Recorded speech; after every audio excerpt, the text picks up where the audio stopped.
Yeah, Pokemon businesses, Pokemon resellers are completely destroying the hobby. All of the issues in the hobby right now are completely because of Pokemon businesses. My name is TJ. I own a Pokemon business called PokePaster TCG where I buy and sell Pokemon cards. And obviously, I don't believe that that's true. I think that there are a lot of things that are making the hobby in an interesting spot right now. Scalping, some of that for sure. The just crazy amount of demand for product that is to play for sure. The amount of printing that happens for the product for sure. But I really don't think that it's Pokemon businesses. But this is going to be a little bit of a different video. It's going to be just kind of a yap session. I just cracked open one of the world's finest diet sodas, Diet Dew. I'm a big Diet Dew enjoyer, so I'm going to drink my Diet Coke, Diet Dew, and talk about the Pokemon hobby and where it's at right now. Because I feel like I've been making content just for a little bit now, close to 500 subs. It's pretty sick. And I've even gotten some flack of like, hey, you're a reseller, you're a business guy, you're making money out of my hobby, like go make money somewhere else, you scumbag. And like, all right.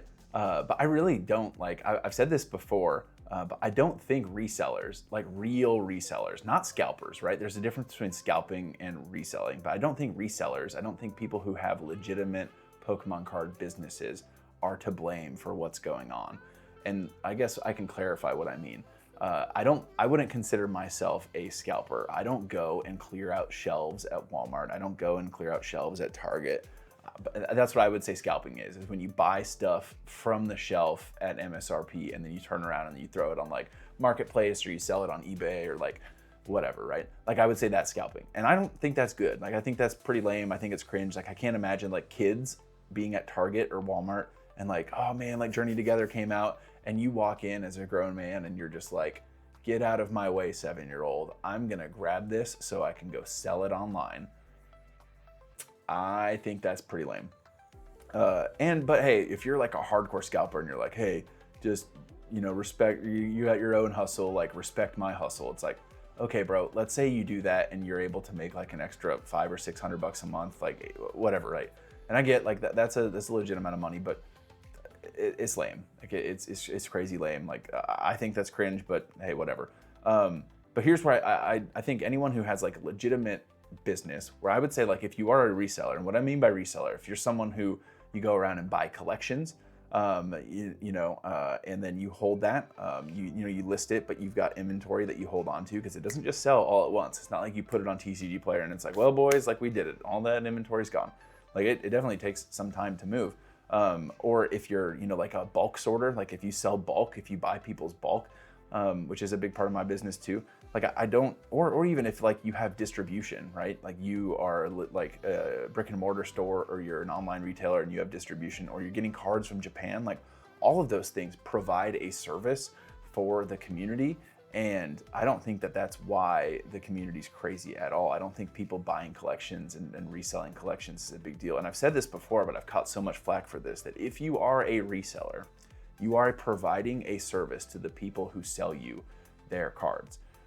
And I'll just use this case study, right? I picked up a collection the other day and it was like $4,000 worth of Pokemon cards. Now I say $4,000 worth of Pokemon cards and that's how much the TCG Player market value was. Right? So he had it in the TCG Player app. There were hundreds of cards. I think it was like a 500 or 600 card lot, right? Tons of cards, some high value, but obviously a lot of lower value cards too. But it was worth like over $4,000. Now, let's say he wanted to sell it. Let's say he didn't want to sell it to me. He just wanted to get that money. He's not going to get it instantly, right? He's going to have to do what I teach you guys to do. He's going to have to create an account on TCG Player. He's going to have to buy a bunch of envelopes and top loaders and painter's tape and stamps. And he's going to have to list all of these cards. He's going to have to sort them by set. He's going to have to get the tray, all that stuff. And then he's going to have to send it out.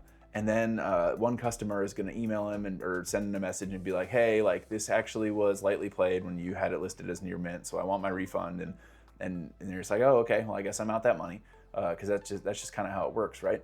That doesn't happen super often, but it would happen if you're selling all those cards for sure, especially as you're trying to, he's got a brand new account. He's never done it before.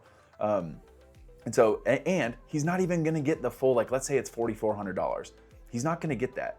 He's not gonna get $4,400. He's gonna have to pay the same fees that I pay, which is like, I don't know, 14, 15%, 13, 15%, whatever, somewhere in there. Plus whatever materials it takes to ship stuff somewhere, plus like the cost of losing cards here and there, or like the post office machine like ate it in the mail. He's gonna have to deal with all that if he sells it himself, and he's still not gonna get that full $4,400 market value.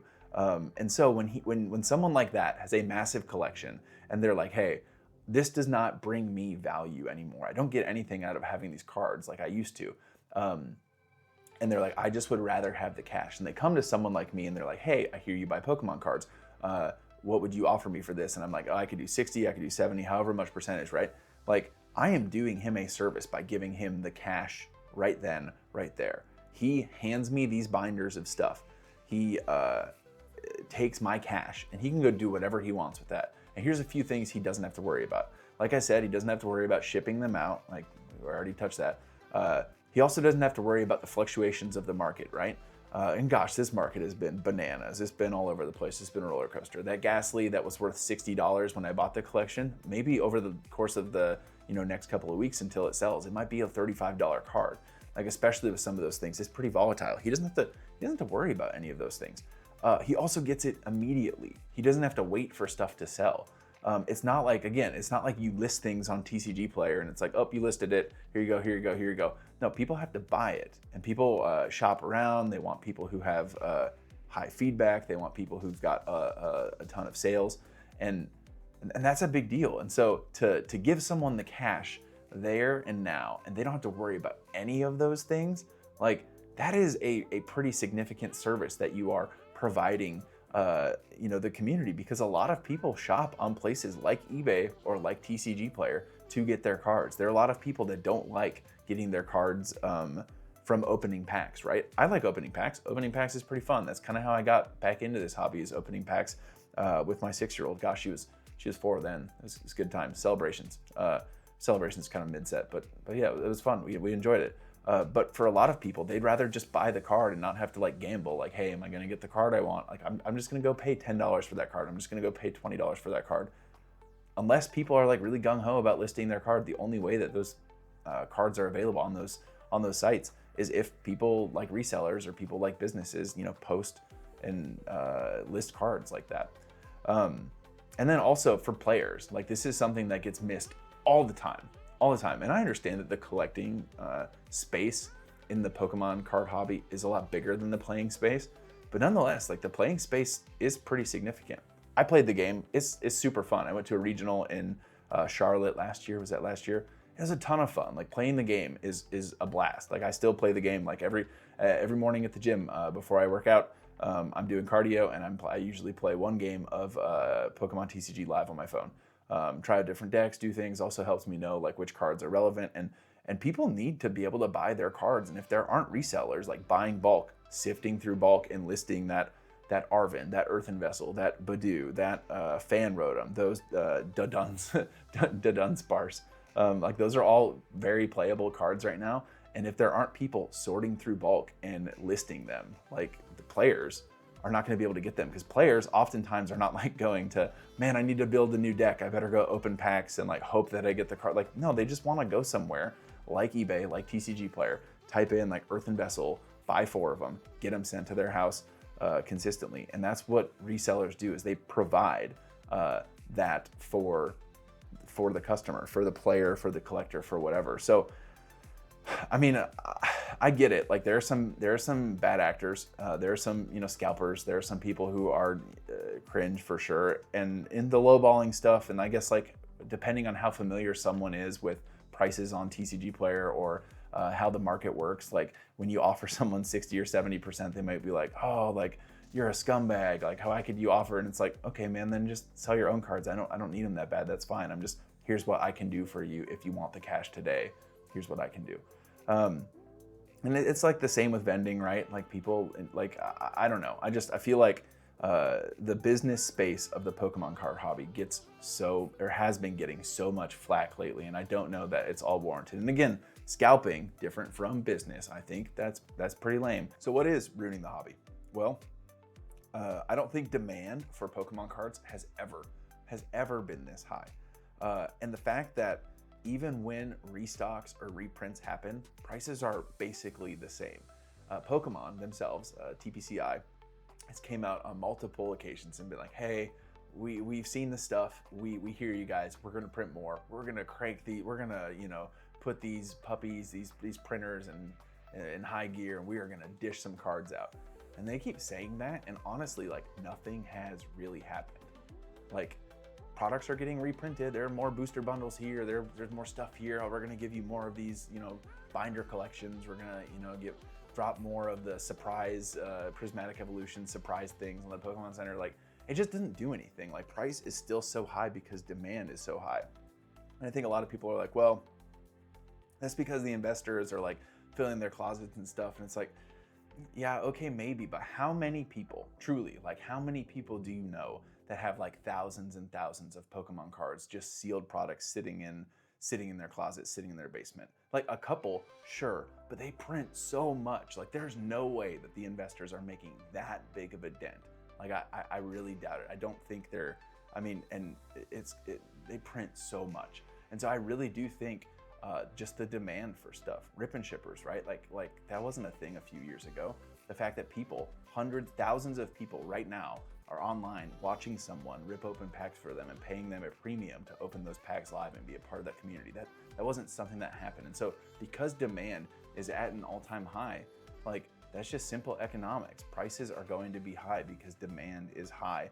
I just don't know that pointing all of the blame and all of the frustration at someone who's running a business and trying to make money in a space that they're passionate about, hopefully in a space that they love. Which, by the way, if you're like trying to make money in the card space just because you like the money and you don't think it's like a cool space or a cool community, or you don't appreciate the art on the cards, or you don't like playing the game, like, there are easier ways to make money, believe me. It is a ton of work to buy and sell, and there's a lot of risk involved. Gosh, like, go drive Uber or something if you want to make money doing something. Like, this is a lot of work. I think it's incredibly fun. I think it's incredibly fulfilling. I love this space. I love the community. I love the game. I think the art is awesome. I love staying up to date with the news. But if I didn't do that, there are like a lot of other things that you can do, even like in the flipping space, probably better things that you can flip than Pokemon cards. Yeah, so I don't know. This was kind of a yap session, but I think there's a lot of frustration right now, and maybe you too have recently started a Pokemon card business, and maybe that's why you're watching my channel. If you get flack from people, like, try to have grace, try to be nice, like, but that I think there's just a lot of animosity, a lot of frustration in the hobby right now because prices are expensive and people are starting to get priced out of a hobby that they enjoy. And sometimes, like, when you are frustrated and you're looking for someone to blame and you're a hammer, everything is going to look like a nail. And someone who recently started selling cards and flipping collections on TCG Player might be the target of someone's frustration. And so, and there are a lot of things that play into it. I don't think pointing the finger at businesses is I don't think that's it. But hey, what do I know? I'm just a pastor yapping in his basement, and after sorting and selling and shipping out Pokemon cards and drinking a glorious Diet Mountain Dew. Anyways, that's all I got for this one. More content soon. Jesus loves you. Have a good one. Peace.